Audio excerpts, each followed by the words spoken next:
വൈശാട്ടൻ നമസ്കാരം. ഇപ്പം നമ്മൾ പറഞ്ഞു പ്രാക്ടീസ് അത് വലിയ തരത്തിൽ തന്നെ നമ്മളെ സ്വാധീനിക്കുന്നുണ്ട്. പക്ഷേ നമ്മൾ കലകളെ സംബന്ധിച്ച് പറയുമ്പോൾ ചെറിയ കുട്ടികൾ നമ്മൾ കയ്യും കാലൊക്കെ അനക്കാൻ പറ്റുന്ന പ്രായത്തിലുള്ള കുട്ടികളുടെ വീടുകൾ നോക്കി കഴിഞ്ഞാൽ ചുമരുകളിലും അവർ പേപ്പറുകളിലൊക്കെ കിട്ടിയ കരിക്കട്ട കൊണ്ടോ ചോക്ക് കൊണ്ടോ ഒക്കെ വളരെ മനോഹരമായ എന്ന് നമുക്ക് തോന്നുന്ന രീതിയിലുള്ള ചിത്രങ്ങൾ വരയ്ക്കുന്നുണ്ട്. ഇത് യഥാർത്ഥത്തിൽ ജനിതകപരമായിട്ട് കിട്ടുന്ന ഒരു കഴിവുകളുടെ ഭാഗമായിട്ട് ഉണ്ടാവുന്നതല്ലേ, അതോ നമ്മൾ ഗുഹാകേന്ദ്രങ്ങളിൽ ചിത്രം വരയ്ക്കുന്ന കുട്ടികളുടെ കാര്യമാണ് ഉദാഹരണമായിട്ട് പറഞ്ഞത്? യെസ്, ആ ആർട്ട് എങ്ങനെയാണ് അവരുടെയൊക്കെ കൈകാട്ടുന്നുള്ള രീതിയിലും മറ്റ് രണ്ട് കാര്യങ്ങളാണ്. ഒന്ന് അത്, മറ്റൊന്നിപ്പം ചേട്ടൻ പറഞ്ഞു നമ്മളെ തലച്ചോറിലെ ന്യൂറോണിൻ്റെ പ്രവർത്തനങ്ങൾ, അത് അവർക്ക് അതിനിടയിൽ ഉണ്ടാവുന്ന പ്രവർത്തനത്തിൻ്റെ ഭാഗമായിട്ട് ഉണ്ടാവുന്നൊക്കെ പറഞ്ഞു. അപ്പോൾ ഞാനൊരു വീഡിയോയിൽ കണ്ടത് തന്നെ ഈ ഐൻസ്റ്റീനൊക്കെ വെച്ചിട്ട് സംസാരിക്കാറുണ്ട്. തലച്ചോറിൻ്റെ ചെറിയ ഭാഗം മാത്രമാണ് അവർ ഉപയോഗിച്ചിട്ടുള്ളത്, ബാക്കി ഭാഗങ്ങൾ ഉപയോഗിച്ചിരുന്നെങ്കിൽ ഇനിയും ഒരുപാട് എത്തിയായിരുന്നു ഒക്കെ ഉള്ളത്. അത് തികച്ചും തെറ്റാണെന്ന് പറഞ്ഞുകൊണ്ട് ആ കാലഘട്ടത്തിലെ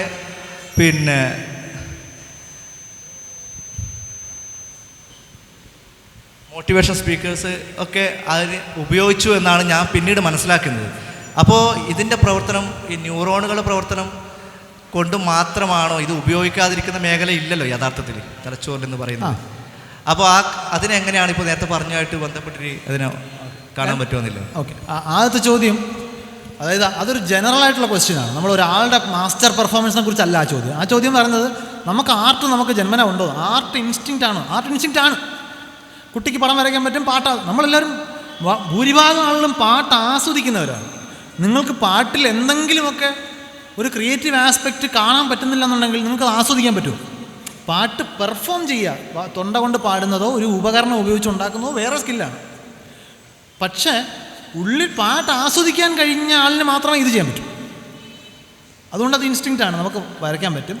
കുട്ടി വളരുമ്പോൾ കുട്ടിക്ക് ഇതിനേക്കാൾ ഗൗരവകരമായിട്ടുള്ള പ്രഷറുകൾ വേറെ വരുമ്പോൾ കുട്ടി വരയിൽ നിന്ന് മാറിപ്പോവും, സംഭവിക്കാം. ഇപ്പോൾ പാരൻസ് വരയ്ക്കുന്നവരാണ്, അവർ സീരിയസ് ആയിട്ട് വരയ്ക്കുന്ന ആൾക്കാരാണ്. അങ്ങനെയാണെന്നുണ്ടെങ്കിൽ കുട്ടി വര കൂടെ കൊണ്ടുപോകും. നമ്മൾ ശ്രദ്ധിച്ച് നോക്കൂ, സദാസമയം ഫോണിരിക്കുന്ന അച്ഛനും അമ്മയും കുട്ടിയുടെ അടുത്ത് പുസ്തകം വായിക്കാൻ ഉപദേശിച്ചാൽ വർക്ക് ചെയ്യത്തില്ല. കുട്ടി കേട്ടല്ല പഠിക്കും, കണ്ടാ പഠിക്കും. അച്ഛനും അമ്മയ്ക്കും വായനാശീലമുണ്ട്, പുസ്തകം. എൻ്റെ ഫ്രണ്ട് സർക്കിൾ, അത് അനക്ഡോട്ടലാണെന്ന് പറയാം, എൻ്റെ സുഹൃത്ത് സർക്കിളിൽ ഇഷ്ടംപോലെ ആളുകളെ ഞാൻ നിരീക്ഷിച്ചിട്ടുണ്ട്. അച്ഛനും അമ്മയും പുസ്തകം വായിക്കുന്ന ശീലമാണെങ്കിൽ കുട്ടിയെ നിങ്ങൾ പുസ്തകം എടുക്കാൻ ഉപദേശിക്കേണ്ട, അത് എടുക്കും. കാരണം ഇതെന്തോ പരിപാടി കൊള്ളാവുന്ന സംഗതിയാണെന്നൊരു ഇമ്പ്രഷൻ കുട്ടി കാണാം. അച്ഛനും അമ്മയും ഇത് ആസ്വദിക്കുന്നു, അപ്പോൾ ആസ്വദിക്കാൻ പറ്റുന്ന എന്തോ ആണെന്നാണ്.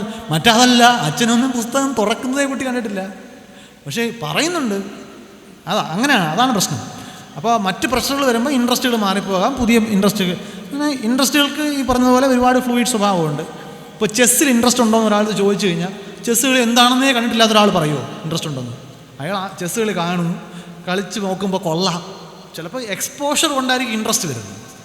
അപ്പോൾ നിങ്ങൾ എന്തെങ്കിലും ഒരു ബേസിക് എക്സ്പോഷറിൽ വരെ ഉണ്ടാകുന്ന വരെ ഇൻട്രസ്റ്റ് ഉള്ള ആളാണോ, എന്തെങ്കിലും നാച്ചുറൽ ഫ്ലെയർ ഉണ്ടോന്നോ നമുക്ക് അറിയാൻ പറ്റില്ല. പക്ഷേ വരയോ അങ്ങനെയുള്ള സംഗതികളോ, ഈവൻ ലാംഗ്വേജ്, നമുക്ക് കുട്ടിയെ നിങ്ങൾ സംസാരിക്കാൻ പ്രത്യേകം പഠിപ്പിക്കണ്ട, താനേ അത് അക്വയർ ചെയ്യും.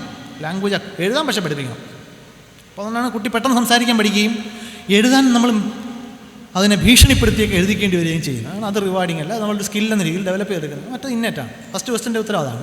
രണ്ടാമത്തെ ചോദ്യത്തിൻ്റെ ഉത്തരം, ആ ചോദ്യത്തിൻ്റെ സബ്ജക്റ്റിന് നമുക്ക് ഒരു വെൽ നോൺ ഫ്രേസ് ഉണ്ട്, 10% ബ്രെയിൻ മിത്ത്. ആ അവസാനത്തെ വാക്ക് ശ്രദ്ധിച്ചാൽ മതി. ന്യൂറോ സയൻറ്റിസ്റ്റുകളാണ് വിളിക്കുന്നത് 10% ബ്രെയിൻ മിത്ത് എന്നാണ്. അത് മസ്തിഷ്കത്തിൻ്റെ 10% മാത്രമേ സാധാരണ ആൾ ഉപയോഗിക്കുന്നുള്ളൂ എന്നുള്ളതും, ഐൻസ്റ്റൈനെ പോലെ ചില ആളുകൾ, അതെന്തുകൊണ്ടെന്ന് അറിയില്ല, ഈ ഐൻസ്റ്റൈനെയും മസ്തിഷ്കത്തെയും തമ്മിൽ വല്ലാതെ ആൾക്കാരെ കണക്ട് ചെയ്ത് വെച്ചിട്ടുണ്ട്. ഐൻസ്റ്റൈന് മാത്രം ആവശ്യമുള്ള സംഗതിയല്ല മസ്തിഷ്കം, അത് മെസ്സിക്ക് വേണം. പുള്ളി മസ്തിഷ്കം വെച്ചിട്ടാണ് ഈ പന്തിനെ മാനേജ് ചെയ്യുന്നതിനും പുള്ളിയുടെ മൂവ്മെൻറ്റ്സും ഒക്കെ കൺട്രോൾ ചെയ്യുന്നത്. നമുക്കെങ്ങനെ ഇൻ്റലിജൻറ്റ് പേഴ്സൺ എന്ന് നിങ്ങൾ ഗൂഗിളിൽ സെർച്ച് ചെയ്താൽ ഐൻസ്റ്റൈൻ്റെ പടം വരും. ഗൂഗിളിനെ എങ്ങനെയാണ് ട്രെയിൻ ചെയ്തിരിക്കുന്നത് അല്ലേ? അപ്പോൾ എനിവേ, ഐൻസ്റ്റൈനെ പോലെ അപൂർവം ആളുകൾ മാത്രമേ 10% അല്പം കൂടുതൽ ഉപയോഗിച്ചിട്ടുള്ളൂ എന്ന്. ഇത് താങ്കൾ സൂചിപ്പിച്ചതുപോലെ ഇത് പണ്ടെവിടെയോ ഒരു ന്യൂറോ സയൻസിലെ തെറ്റിദ്ധാരണയായിട്ട് തുടങ്ങി. ന്യൂറോ സയൻസ് അവിടെ നിന്ന് വളർന്നതിന് ശേഷം നമ്മുടെ മോട്ടിവേഷണൽ സ്പീക്കേഴ്സ് ആളുകളെ കോരിത്തെരിപ്പിക്കാൻ വേണ്ടി ഉപയോഗിക്കുന്ന ഒരു ടെക്നിക്കാണ് 10%. മസ്തിഷ്കത്തിന് അങ്ങനെ 10% മാത്രം ഫങ്ഷൻ ചെയ്യണം. അതായത് മസ്തിഷ്കത്തിൻ്റെ വോളിയത്തിൻ്റെ 10% മാത്രം ഫങ്ഷൻ ചെയ്യണമെന്നുണ്ടെങ്കിൽ ബാക്കി 90% നിങ്ങൾക്ക് നഷ്ടപ്പെടും. മസ്തിഷ്കം ഇല്ലാതായി ഉപയോഗിച്ചാൽ മാത്രമേ അത് പ്രവർത്തിക്കുകയുള്ളൂ. രണ്ടാമത്തെ കാര്യം, ന്യൂറൽ നെറ്റ്വർക്ക്സിനെ കുറിച്ചാണ് ഞാൻ പറയുന്നത്. ന്യൂറൽ നെറ്റ്വർക്ക്സ് എന്ന് പറയുന്നത് ഒരു പ്രത്യേക ഫംഗ്ഷൻ ചെയ്യുന്നതിന് ആവശ്യമായിട്ടുള്ള ഇൻവോൾവ് ആയിട്ടുള്ള മസ്തിഷ്കത്തിൻ്റെ ഏരിയകളുണ്ട്. പ്രത്യേക കാര്യം എന്ന് പറയുമ്പോൾ ഏതെങ്കിലും ഒരു സ്ട്രക്ചർഡ് ടാസ്ക്, പാട്ട് പാടുന്നതോ കഥ എഴുതുന്നതോ പോലുള്ള ടാസ്ക് മാത്രമല്ല, നമ്മുടെ ഡെയിലി പെർഫോമൻസാണ്. ഇപ്പോൾ നമ്മൾ ജംഗ്ഷനിൽ വെച്ചിട്ട് നമ്മളൊരു പഴയ സുഹൃത്തിനെ കണ്ടു, നമ്മൾ ആ ആളെ ചെന്ന് എന്തുണ്ട് വിശേഷം, നമ്മൾ പഴയ സ്നേഹവും ഒക്കെ നമ്മൾ ഇന്നലെ അയാളെ കെട്ടിപ്പിടിക്കുകയോ ഷേക്കേൻ്റെയൊക്കെ ചെയ്യുമ്പോൾ എന്തൊക്കെ ടാസ്ക് അതിനകത്ത് ഉൾപ്പെട്ടിട്ടുണ്ട്. നിങ്ങൾ അയാളെ കാണണം, കാഴ്ച വിഷ്വൽ കോർട്ടക്സ് പ്രോസസ്സ് ചെയ്യണം, നിങ്ങൾക്ക് അയാളെ റെക്കഗ്നൈസ് ചെയ്യാൻ പറ്റണം പാറ്റേണിൽ നിന്ന്. ഇനി പഴയ ഓർമ്മ വേണം, പഴയ ഫേസ് മനസ്സിലായാലും പോലെ അത് ആളുടെ ഫേസാണെന്ന് തിരിച്ചറിയാം അല്ലേ. ചിലപ്പോൾ നിങ്ങൾക്ക് ഫേസ് ആണെന്ന് മനസ്സിലായാലും ആരുടെ ഫേസ് ആണെന്ന് തിരിച്ചറിയാൻ പറ്റാത്ത ന്യൂറോണൽ ഇഷ്യൂസ് ഉണ്ട്, മസ്തിഷ്കത്തിന് ബ്രെയിൻ ഡിസോർഡേഴ്സ് ഉണ്ട്.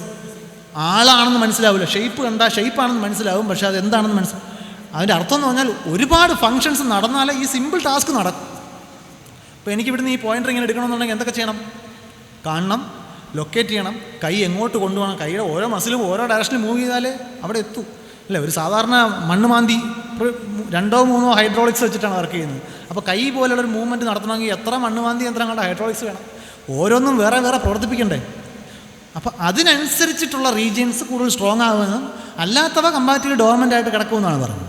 അപ്പം നിങ്ങളുടെ സ്കില്ലിനനുസരിച്ചിട്ട് അത് നിങ്ങൾ ഏത് സ്കില്ലാണോ ഡെവലപ്പ് ചെയ്യാൻ ശ്രമിക്കുന്നത്, ഏതിലാണോ നിങ്ങൾ സ്ട്രക്ചേർഡ് പ്രാക്ടീസ് ചിലവാക്കുന്നത് അതിനനുസരിച്ച്. അതായത് ജിമ്മിൽ പോകുന്ന ഒരാൾ ആംസിനുള്ളത് അല്ലെങ്കിൽ ബാക്കിനുള്ള വർക്കൗട്ട് എന്ന് പറയുന്നത് പോലെ മസ്തിഷ്കത്തിൻ്റെ ഓരോ റീജിയനുള്ള വർക്കൗട്ടാണ് നിങ്ങൾ ആ ടാസ്ക് റിപ്പീറ്റ് ചെയ്ത് ചെയ്യുമ്പോൾ ചെയ്തുകൊണ്ടിരിക്കുന്നത്. അങ്ങനെയാണ് നമ്മൾ മാസ്റ്ററിയിലോട്ട് ബേസിക് സ്കിൽസ് എല്ലാം നമുക്കുള്ളൊരു ജെനറ്റിക് സ്കിൽസ് ഉണ്ട്, അതിൽ ഏറ്റക്കുറച്ചിലുണ്ടാവാം, ഐഡിയൽ കണ്ടീഷനൊന്നുമില്ല. അപ്പോൾ ആ വ്യത്യാസം അവിടെ ഉണ്ടാകാം എന്നേ ഉള്ളൂ. I think clear. ചോദ്യത്തിന് ഉത്തരം തന്നെയല്ലേ ഞാൻ പറഞ്ഞത്.